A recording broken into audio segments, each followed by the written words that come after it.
ग्रह दशा, यात्रा शकुन, छींक का फल तथा सूर्य चक्र आदि का निरूपण। श्रीहरि ने कहा, हे शिव, अब मैं ग्रहों की महादशा का वर्णन कर रहा हूं। सूर्य की दशा 6 वर्ष, चंद्र की दशा 15 वर्ष, मंगल की दशा 8 वर्ष, बुध की दशा 17 वर्ष, शनि की दशा 10 वर्ष, बृहस्पति की दशा 19 वर्ष, राहु की दशा 12 वर्ष तथा शुक्र की दशा 21 वर्ष रहती हैं। सूर्य की दशा दुख देने वाली होती है और उद्वेग को पैदा करती है तथा राजा का नाश करती है। चंद्र की दशा ऐश्वर्य देने वाली, सुख पैदा करने वाली तथा मनोनुकूल अन्न देने वाली होती है। मंगल की दशा दुख देने वाली तथा राज्यादि का विनाश करने वाली है। बुध की दशा दिव्य स्त्री का लाभ, राज्य प्राप्ति एवं कोष वृद्धि करने वाली है। शनि की दशा राज्य का नाश और बंधु बांधवों को कष्ट प्रदान करने वाली है। बृहस्पति की दशा राज्य लाभ और सुख समृद्धि तथा धर्म देने वाली है। राहु की दशा राज्य का नाश करती है, व्याधियों की प्राप्ति कराती है और दुख पैदा करती है। शुक्र की दशा में हाथी, घोड़ा, राज्य तथा स्त्री का लाभ होता है। मेष मंगल का, वृष शुक्र का, मिथुन बुध का और कर्क चंद्रमा का क्षेत्र कहा गया है। सूर्य का क्षेत्र सिंह एवं बुध का क्षेत्र कन्या राशि है। तुला राशि शुक्र का क्षेत्र है और वृश्चिक मंगल का क्षेत्र है। बृहस्पति का क्षेत्र धनु, शनि का क्षेत्र मकर एवं कुंभ और मीन बृहस्पति का क्षेत्र कहा गया है। कर्क राशि में सूर्य आ जाने पर भगवान विष्णु शयन करते हैं। अश्विनी, रेवती, चित्रा, धनिष्ठा ये नक्षत्र आभूषण धारण करने में उत्तम माने गए हैं। यात्रा में यदि दाहिने हरिण, सांप, बंदर, बिलाव, कुत्ता, सुअर, पक्षी, नेवला तथा चूहा दिखाई दे तो यात्रा मंगलकारी होती है। यात्रा में ब्राह्मण की कन्या का दर्शन हो जाना मंगल होने का सूचक है तथा शंख और मृदंग की आवाज सुनना एवं सदाचारी श्रीमंत व्यक्ति का दर्शन हो जाना, वेणु, स्त्री, जल से भरा कलश दिखाई देना कल्याण प्राप्ति का सूचक है।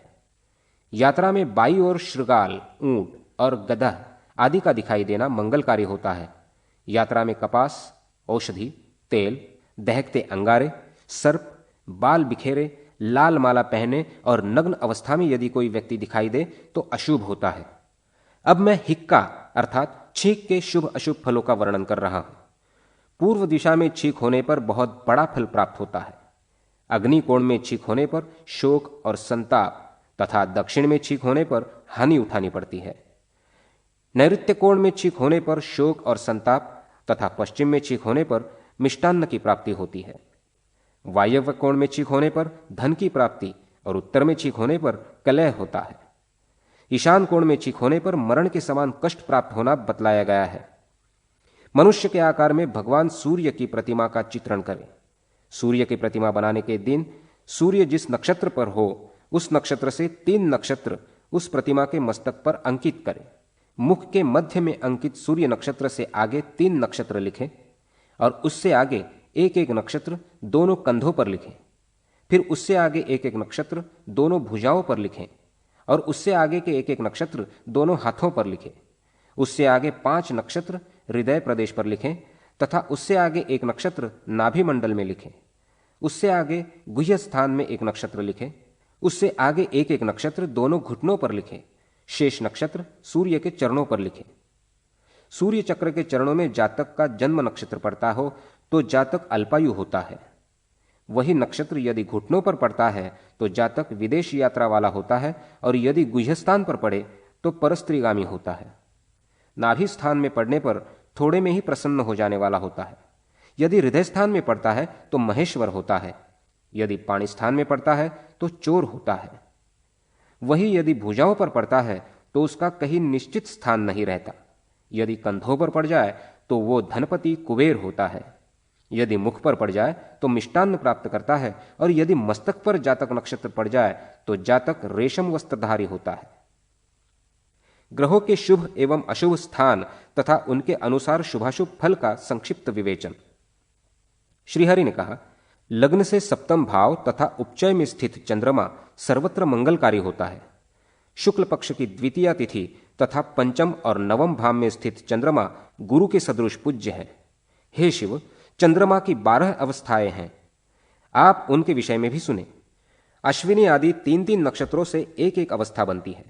अतः उन अश्विनी आदि 3-3 नक्षत्रों के क्रम से प्रवासावस्था, दृष्टावस्था, मृतावस्था, जयावस्था, हास्यावस्था, नतावस्था, प्रमोदावस्था, विषादावस्था, भोगावस्था, ज्वरावस्था, कंपावस्था तथा सुखावस्था, ये चंद्र की 12 अवस्थाएं होती हैं। इन्हीं अवस्थाओं के क्रम में चंद्र की स्थिति होने पर क्रमशः प्रवास, हानि, मृत्यु, जय, हास, रति, सुख, शोक, भोग, ज्वर, कंप तथा सुख ये फल प्राप्त होते हैं। चंद्र के जन्म लग्न में होने पर तुष्टि, द्वितीय भाव में रहने पर सुख हानि, तृतीय भाव में रहने पर राज सम्मान, चतुर्थ भाव में कलह और पंचम भाव में स्त्री का लाभ होता है। यदि चंद्र षष्ठ स्थान में रहता है तो धन धान्य की प्राप्ति, सप्तम भाव में रहने पर प्रेम तथा सम्मान की प्राप्ति होती है। चंद्रमा के अष्टम भाव में रहने पर मनुष्य के प्राणों को संकट बना रहता है। नवम भाव में उसकी स्थिति रहने पर कोष में धन की वृद्धि होती है। दशम भाव में चंद्र के रहने पर कार्य सिद्धि और एकादश भाव में होने पर विजय निश्चित है। जब वो द्वादश भाव में रहता है तो जातक की निश्चित ही मृत्यु होती है, इसमें संदेह नहीं है। कृत्तिका, रोहिणी, मृगशिरा, आर्द्रा, पुनर्वसु, पुष्य, अश्लेषा इन 7 नक्षत्रों में पूर्व दिशा की यात्रा करनी चाहिए। मघा, पूर्वा फाल्गुनी, उत्तरा फाल्गुनी, हस्त, चित्रा, स्वाति तथा विशाखा इन 7 नक्षत्रों में दक्षिण की यात्रा करनी चाहिए। अनुराधा, ज्येष्ठा, मूल, पूर्वाषाढ़, उत्तराषाढ़, श्रवण और धनिष्ठा इन 7 नक्षत्रों में पश्चिम की यात्रा करनी चाहिए। धनिष्ठा, शतभीष, पूर्वा भाद्रपद, उत्तरा भाद्रपद, रेवती, अश्विनी और भरणी इन 7 नक्षत्रों में उत्तर की यात्रा प्रशस्त होती है। अश्विनी, रेवती, चित्रा तथा धनिष्ठा नक्षत्र नवीन अलंकारों को धारण करने के लिए श्रेष्ठ हैं। मृगशिरा, अश्विनी, चित्रा, पुष्य, मूल और हस्त नक्षत्र कन्यादान, यात्रा तथा प्रतिष्ठादि कार्यों में शुभप्रद होते हैं। जन्म लग्न में शुक्र और चंद्र के रहने पर शुभ फल की प्राप्ति होती है। उसी प्रकार ये दोनों ग्रह द्वितीय भाव में रहने पर भी शुभ फल प्रदान करते हैं। तृतीय भाव में स्थित चंद्र, बुध, शुक्र और बृहस्पति, चतुर्थ भाव में मंगल, शनि, चंद्र, सूर्य और बुध श्रेष्ठ होते हैं। पंचम भाव में शुक्र, बृहस्पति, चंद्रमा और केतु के रहने पर शुभ होता है। षष्ठ भाव में शनि, सूर्य और मंगल, सप्तम भाव में बृहस्पति तथा चंद्रमा शुभ है। इसी प्रकार अष्टम भाव में बुध और शुक्र तथा नवम भाव में स्थित गुरु शुभ फल देने वाला है। जन्म के दशम भाव में स्थित सूर्य, शनि एवं चंद्रमा तथा एकादश भाव में सभी ग्रह शुभ फल देते हैं। ऐसे ही जन्म के द्वादश भाव में स्थित बुध और शुक्र सब प्रकार के सुखों को प्रदान करते हैं। सिंह के साथ मकर, कन्या के साथ मेष, तुला के साथ मीन, कुंभ के साथ कर्क, धनु के साथ वृष और मिथुन के साथ वृश्चिका राशि का योग श्रेष्ठ होता है। यह षडाष्टक योग है। यह योग प्रीतिकारक होता है, इसमें संदेह नहीं है। लग्न फल, राशियों के चर स्थिर आदि भेद, ग्रहों का स्वभाव तथा 7 वारों में किए जाने योग्य प्रशस्त कार्य। श्रीहरि ने कहा, हे शिव, सूर्य उदय काल से मेषादि राशियों पर अवस्थित रहते हैं। वे दिन में क्रमशः 6 राशियों को पार कर रात्रि में शेष 6 राशियों को पार करते हैं। मेष लग्न में कन्या का जन्म होने पर वो वंध्या होती है। वृष लग्न में उत्पन्न हुई कन्या कामिनी होती है। मिथुन लग्न वाली सौभाग्यशालिनी तथा कर्क लग्न में उत्पन्न हुई कन्या वेश्या होती है। सिंह लग्न में जन्म प्राप्त कन्या अल्प पुत्रों वाली, कन्या लग्न वाली रूप से संपन्न, तुला लग्न वाली रूप और ऐश्वर्य से युक्त तथा वृश्चिक लग्न वाली कर्कश स्वभाव की होती है। धनु लग्न में उत्पन्न हुई कन्या सौभाग्यवती तथा मकर लग्न वाली निम्न पुरुषों के साथ गमन करने वाली होती है। कुंभ लग्न में जन्म प्राप्त कन्या अल्प पुत्रों तथा मीन लग्न वाली वैराग्य युक्त होती है। तुला, कर्क, मेष और मकर ये 4 राशियां हैं। इनमें यात्रादि चर कार्य करने चाहिए। सिंह, वृष, कुंभ और वृश्चिक स्थिर राशि, इनमें स्थिर कार्य करने चाहिए। कन्या, धनु, मीन एवं मिथुन राशि द्विस्वभाव की होती है। विद्वान व्यक्ति को इन राशियों में द्विस्वभाव से युक्त कर्म करने चाहिए। यात्रा चर लग्न में तथा गृह प्रवेशादि का कार्य स्थिर लग्न में करना चाहिए। देवताओं की स्थापना और वैवाहिक संस्कार को द्विस्वभाव के लग्न में करना श्रेयस्कर है। हे वृषभध्वज, प्रतिपदा, षष्ठी तथा एकादशी तिथियां नंदा मानी जाती हैं। द्वितीया, सप्तमी और द्वादशी तिथियां भद्रा कही गई हैं। तृतीया, अष्टमी और त्रयोदशी तिथियां जया कही गई है। चतुर्थी, नवमी तथा चतुर्दशी ये 3 रिक्ता तिथि हैं। ये शुभ कार्य के लिए वर्जित हैं। सौम्य स्वभाव वाला बुध ग्रह चर स्वभाव है। गुरु क्षिप्र, शुक्र मृदु और रवि ध्रुव स्वभाव का है। शनि दारुण, मंगल उग्र तथा चंद्र को सम स्वभाव का जानना चाहिए। चर और क्षिप्र स्वभाव वाले वार में यात्रा करनी चाहिए तथा मृदु और ध्रुव स्वभाव से संयुक्त शुक्र अथवा रविवार को गृह प्रवेश आदि का कार्य करना चाहिए। दारुण और उग्र स्वभाव वाले शनि तथा मंगलवार को विजय प्राप्त करने की अभिलाषा से क्षत्रियादि वीरों को युद्ध के लिए प्रस्थान करना चाहिए। राज्याभिषेक और अग्निकार्य सोमवार को प्रशस्त माना गया है। सोमवार में लिपाई का कार्य एवं गृह का शुभारंभ करना श्रेयस्कर है। मंगलवार को सेनापति का पदभार वहन करना, शौर्य पराक्रम का कार्य तथा शस्त्राभ्यास का प्रारंभ करना शुभ है। बुध के दिन किसी कार्य की सिद्धि के लिए प्रयत्न करना, मंत्रणा करना और यात्रा करना सफलतादायक माना गया है। बृहस्पतिवार को वेद पाठ, देव पूजा, वस्त्र तथा अलंकारादि धारण के कार्य करने चाहिए। शुक्रवार को कन्यादान, गजारोहण तथा स्त्री सहवास उचित है। शनिवार को गृहारंभ, गृह प्रवेश और गजबंधन के कार्य शुभ माने गए हैं। सामुद्रिक शास्त्र के अनुसार स्त्री पुरुष के शुभाशुभ लक्षण, मस्तक एवं हस्तरेखा से आयु का परिज्ञान। श्रीहरि ने कहा, हे शिव, अब मैं स्त्री पुरुष के लक्षणों का वर्णन संक्षेप में कर रहा हूं, आप सुने। जिनके हाथ पांव के तल पसीने से रहित हो, कमल के भीतरी भाग की तरह मृदु एवं रक्त हो, अंगुलियां सटी हुई हो, नाखून तांबे के वर्ण के समान थोड़े रक्त हो, पांव सुंदर गुल्फ वाले, नसों से रहित और कूर्म के समान उन्नत हो, उन्हें नृपश्रेष्ठ समझना चाहिए। रुक्ष एवं थोड़ा पीलापन लिए, श्वेत नख वाले, वक्र तथा नसों से भरे हुए और विरल अंगुलियों से युक्त शूर्पाकार चरणों वाले मनुष्य दुखी एवं दरिद्र होते हैं। अल्परोम से युक्त, गलशुंड के समान सुंदर जंघा प्रदेश तथा एक एक रोम से भरे हुए रोमकूपों वाला शरीर राजाओं और महात्माओं का माना गया है। प्रत्येक रोमकूप में 2-2 रोम होने पर मनुष्य श्रोत्रिय तथा पंडित होता है। 3-3 रोमों से व्याप्त रोमकूप दरिद्रों के होते हैं। मांस रहित अत्यंत क्रूश जानुयुगुल वाला मनुष्य रोगी होता है।